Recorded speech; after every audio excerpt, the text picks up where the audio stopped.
एक पंडित जी रामायण कथा सुना रहे थे। लोग आते और आनंद विभोर होकर जाते। पंडित जी का नियम था, रोज कथा शुरू करने से पहले आइए हनुमान जी विराजिए कहकर हनुमान जी का आह्वान करते थे। फिर 1 घंटा प्रवचन करते थे। वकील साहब हर रोज कथा सुनने आते। वकील साहब के भक्ति भाव पर एक दिन तर्कशीलता हावी हो गई। उन्हें लगा कि महाराज रोज आइए हनुमंत जी विराजिए कहते हैं, तो क्या हनुमान जी सचमुच आते होंगे?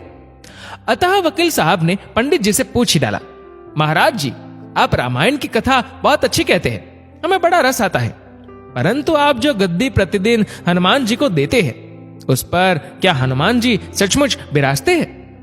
पंडित जी ने कहा, हाँ, ये मेरा व्यक्तिगत विश्वास है कि राम कथा हो रही हो तो हनुमान जी अवश्य पधारते हैं। वकील ने कहा, महाराज ऐसे बात नहीं बनेगी।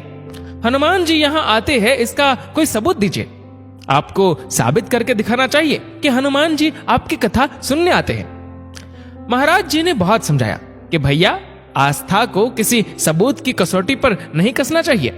ये तो भक्त और भगवान के बीच का प्रेम रस है, व्यक्तिगत श्रद्धा का विषय है। आप कहो तो मैं प्रवचन करना बंद कर दूं या आप कथा में आना छोड़ दो। लेकिन वकील नहीं माना। वो कहता ही रहा कि आप कई दिनों से दावा करते आ रहे हैं, ये बात और स्थानों पर भी कहते होंगे, इसलिए महाराज आपको तो साबित करना होगा कि हनुमान जी कथा सुनने आते हैं। इस तरह दोनों के बीच वाद विवाद होता रहा। मौखिक संघर्ष बढ़ता चला गया। हार कर पंडित जी महाराज ने कहा, हनुमान जी है या नहीं उसका सबूत कल दिखाऊंगा। कल कथा शुरू हो तब प्रयोग करूंगा। जिस गद्दी पर मैं हनुमान जी को विराजित होने को कहता हूं, आप उस गद्दी को आज अपने घर ले जाना। कल अपने साथ उस गद्दी को लेकर आना और फिर मैं कल गद्दी यहां रखूंगा। मैं कथा से पहले हनुमान जी को बुलाऊंगा, फिर आप गद्दी ऊंची उठाना। यदि आपने गद्दी ऊंची कर दी तो समझना कि हनुमान जी नहीं है। वकील इस कसौटी के लिए तैयार हो गया।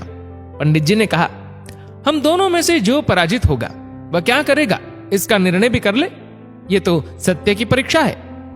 वकील ने कहा, मैं गद्दी ऊंची न कर सका तो वकालत छोड़कर आपसे दीक्षा ले लूंगा। आप पराजित हो गए तो क्या करेंगे? पंडित जी ने कहा, मैं कथा वाचन छोड़कर आपके ऑफिस का चपरासी बन जाऊंगा। अगले दिन कथा पंडाल में भारी भीड़ हुई। जो लोग रोजाना कथा सुनने नहीं आते थे वे भी भक्ति, प्रेम और विश्वास की परीक्षा देखने आए। काफी भीड़ हो गई। पंडाल भर गया। श्रद्धा और विश्वास का प्रश्न जो था। पंडित जी महाराज और वकील साहब कथा पंडाल में पधारे। गद्दी रखी गई। पंडित जी ने सजल नेत्रों से मंगलाचरण किया और फिर बोले, आइए हनुमान जी विराजिए। ऐसा बोलते ही पंडित जी के नेत्र सजल हो उठे। मन ही मन पंडित जी बोले, प्रभु आज मेरा प्रश्न नहीं बल्कि रघुकुल रीति की परंपरा का सवाल है। मैं तो एक साधारण जन हूं, मेरी भक्ति और आस्था की लाज रखना। फिर वकील साहब को निमंत्रण दिया गया, आइए गद्दी ऊंची कीजिए। लोगों की आंखें जम गईं। वकील साहब खड़े हुए। उन्होंने गद्दी उठाने के लिए हाथ बढ़ाया पर गद्दी को स्पर्श भी न कर सके। जो भी कारण रहा, उन्होंने 3 बार हाथ बढ़ाया किंतु तीनों बार असफल रहे। पंडित जी देख रहे थे। गद्दी को पकड़ना तो दूर, वकील साहब गद्दी को छू भी नहीं सके।